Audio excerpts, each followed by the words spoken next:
Bonjour à toutes et à tous, je suis Joris Defoji Sotinkon, je suis chargé de communication de l'association Les Amis de Venezuela au Bénin. Je suis journaliste, web rédacteur, chef d'entreprise et passionné de l'environnement, de la protection de l'environnement et éco-socialiste dans l'âme.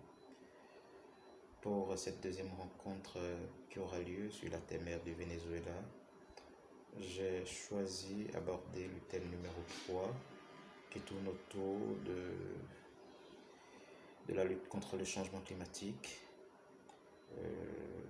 et aborde la vision capitaliste et la vision éco-socialiste du développement dans cette lutte contre le changement climatique. Alors, comme vous le savez, la crise écologique aujourd'hui n'est plus un secret pour personne. Certains ne la considèrent pas comme une affaire prioritaire ou refusent plutôt de regarder les faits en face.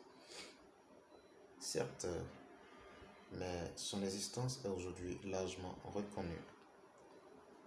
Alors, quel lien pouvons-nous tisser entre la dégradation de la nature et notre système économique? On fait souvent référence à l'expression réchauffement climatique quand on parle de crise écologique, climatique ou environnementale. Concrètement, le réchauffement climatique est un phénomène global qui désigne l'augmentation de la température terrestre suite à la présence de gaz à effet de serre dans l'atmosphère. Bien que ce processus soit naturel, son rythme a été complètement déréglé par l'activité humaine qui a explosé depuis la révolution industrielle, accélérant et accentuant par conséquent les effets du réchauffement. Ce bouleversement se manifeste sous diverses formes d'incidence appelées changements climatiques. Par exemple, le réchauffement climatique déréglé entraîne la fonte des glaciers et la montée des mers et des océans, ce qui prive d'eau de vastes territoires et engendre donc des sécheresses. Cela aura un effet direct sur l'agriculture et provoquera des famines plus fréquentes, mais aussi des migrations massives et des extinctions des espèces. Par ailleurs, les sécheresses ralentissent la croissance des plantes, augmentent les risques d'incendie, comme nous le constatons déjà dans certains pays d'Europe, et de surcroît le processus de déforestation.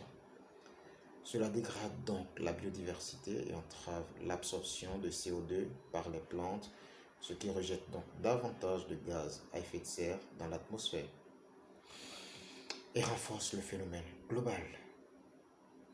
La population rurale dépendante de l'agriculture paysanne, comme dans certains États du Venezuela, sont les premières victimes de tous ces dérèglements, ce qui les pousse davantage sur la voie de la précarisation. Ces quelques exemples montrent à quel point les phénomènes liés à la crise écologique sont en connexion l'un l'autre. Pour beaucoup, cette crise écologique est incontestablement liée au capitalisme, ce qui est vrai. Elle serait le résultat des logiques d'accumulation devenues écologiquement destructrices à partir de la révolution industrielle. Alors, pourquoi considérons-nous ce modèle économique, c'est-à-dire le capitalisme, comme incompatible avec la protection de l'environnement? En voici quelques raisons principales. Nous avons entre autres les énergies fossiles, moteur du capitalisme.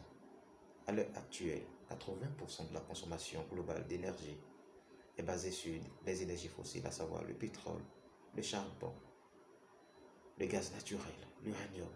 Autrement dit, l'économie mondiale telle qu'elle est conçue aujourd'hui de nos jours ne peut tourner sans avoir recours à la consommation de ces combustibles fossiles. Or, l'utilisation de ces énergies non renouvelables est une des principales causes des émissions de gaz à effet de serre dans l'atmosphère.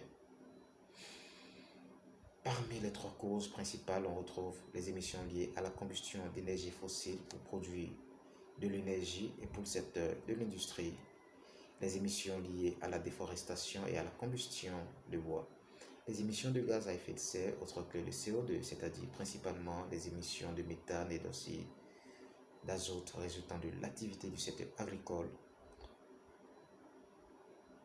et production et l'utilisation d'engrais. Le fonctionnement du système alimentaire actuel est un exemple qui montre à quel point la consommation d'énergie fossile est indispensable à notre manière de vivre. Sans elle, aucune étape du cycle alimentaire de la chaîne alimentaire conventionnelle n'est possible. Du gaz naturel est présent dans les fertilisants azotés, les pesticides, les herbicides sont fabriqués avec du pétrole également utilisé pour le fonctionnement des machines, des tracteurs et de l'irrigation. Les énergies fossiles sont en outre utilisées pour la transformation des produits, le stockage, la chaîne du froid, l'emballage, mais aussi la distribution et la gestion des déchets. L'extrême dépendance de notre système agroalimentaire vis-à-vis de ces énergies non renouvelables et polluantes est préoccupante, car non seulement elle détruit notre planète, mais le système alimentaire s'expose à une forte vulnérabilité en cas de problème d'approvisionnement de ce type d'énergie ou en cas d'extinction des ressources naturelles en question. Au-delà du fait que les émissions de ces gaz engendrent le réchauffement climatique, insistons encore sur le caractère non renouvelable, donc limité. Le capitalisme a pu se développer suite à une privatisation de ces ressources énergétiques qui a amené à leur surexploitation sans égard pour le long terme. Nous avons aussi la mise en concurrence mondiale des peuples et des territoires. La liberté du marché est un des fonctionnements du capitalisme contemporain. Ce système tient pour acquis que le marché, compris comme la rencontre de l'offre et de la demande, se régule lui-même. Dans le contexte de l'économie mondialisée actuelle, il faut admettre que la concurrence est rude. Au cours des 30 dernières années, cette liberté de marché trouve son expression dans l'ultralibéralisme économique et les traités de libre-échange. Ceux-ci ont des impacts négatifs directs sur l'environnement, notamment en raison de l'augmentation des flux de transport internationaux et de l'augmentation de la production qui suppose une exploitation intensifiée des ressources, particulièrement en ce qui concerne l'industrie extractiviste dévastatrice dans le Sud.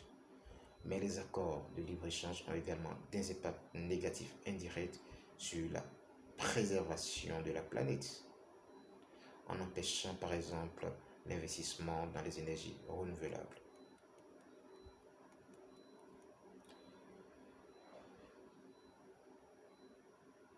Ainsi, en 2010, les États-Unis ont contesté un programme chinois de subvention à l'énergie éolienne en arguant qu'il contenait des mesures protectionnistes de soutien à l'industrie locale. À son tour, la Chine a porté plainte en 2012 contre divers programmes d'énergie renouvelable de l'Union européenne. Pendant ce temps, Washington réclamait justice à l'OMC, l'Organisation mondiale du commerce, contre l'Inde et son ambitieux programme de soutien en plusieurs phases à la production d'énergie.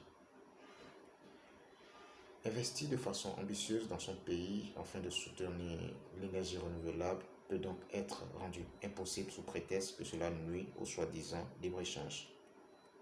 Nous avons en troisième partie l'obsession de la croissance économique. L'économie capitaliste est souvent associée à la recherche continuelle de croissance qui serait incompatible avec une durabilité environnementale. Pour atteindre cette croissance économique, les secteurs productifs ne se préoccupent ni de l'utilité de la production, ni de son impact sur l'environnement, mais plutôt du potentiel profit. Une partie de la production est absorbée par les agents de la société de consommation contemporaine, alors que la partie restante rejoint le rang des surplus. En effet, la mise en concurrence internationale induit une surproduction qui gaspille inévitablement les ressources naturelles.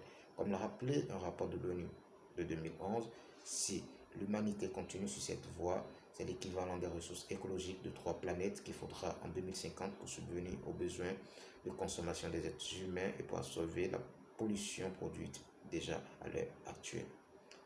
Si le monde entier vivait de la même manière qu'un Belge, nous aurions besoin de l'équivalent de 4,3 planètes. Il peut exister des économies capitalistes qui ne sont pas en croissance. De la même manière, il existe des économies non capitalistes qui croissent. Toutefois, il faut se rappeler qu'il n'existe pas une seule forme de capitalisme. Ces différentes configurations n'ont pas toutes besoin d'atteindre une croissance économique. De la même manière, il existe des économies non capitalistes qui croissent.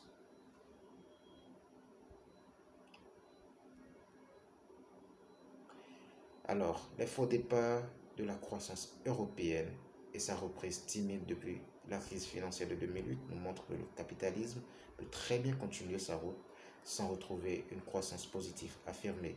Les dégâts écologiques, eux, sont malheureusement toujours bien présents et vont même en s'intensifiant.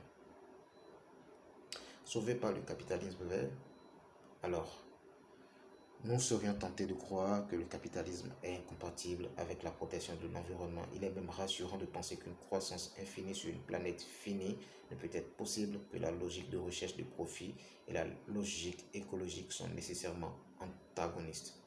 Malheureusement, le capitalisme a l'incroyable faculté de s'adapter aux critiques et aux obstacles qui surviennent sur la route.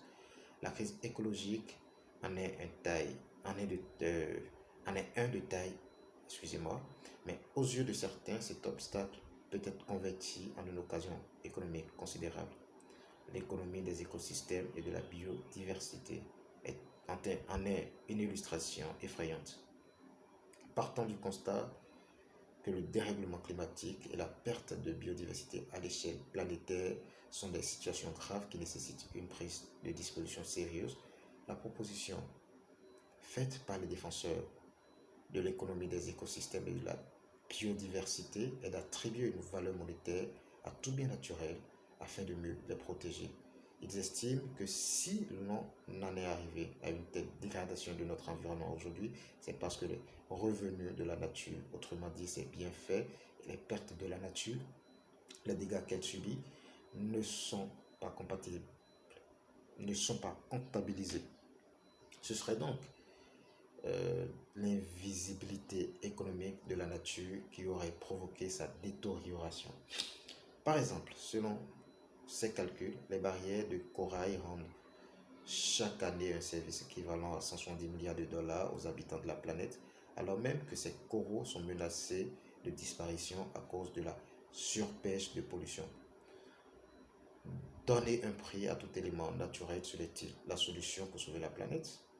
Selon Pavan Sukhdev, ancien banquier de Deutsche Bank, le remède à la crise écologique serait de reconnaître la notion de capital naturel, c'est-à-dire d'étendre le capitalisme et ses mécanismes au monde naturel. Il n'est nullement question ici de remettre en cause la responsabilité du capitalisme dans la crise écologique, mais d'aller encore plus loin dans cette logique économique destructrice et d'étendre davantage son emprise. Les banques et le secteur privé se sont également très bien adaptés à la crise écologique. Après les crédits de carbone qui permettent d'acheter l'autorisation d'émettre plus de tonnes de carbone que ce qui est permis, il est également possible d'acheter des crédits pour la biodiversité. Ceux-ci sont acquis par des entreprises afin de pouvoir détruire des forêts, des écosystèmes. La conscience tranquille, puisque l'achat de ces crédits finance le fait que d'autres préservent la biodiversité ailleurs. Il existe aussi le marché des obligations vertes, lancé par la Banque mondiale en 2008, actuellement en pleine expansion. En effet, il aurait rapporté 20 à 40 milliards de dollars durant l'année 2014.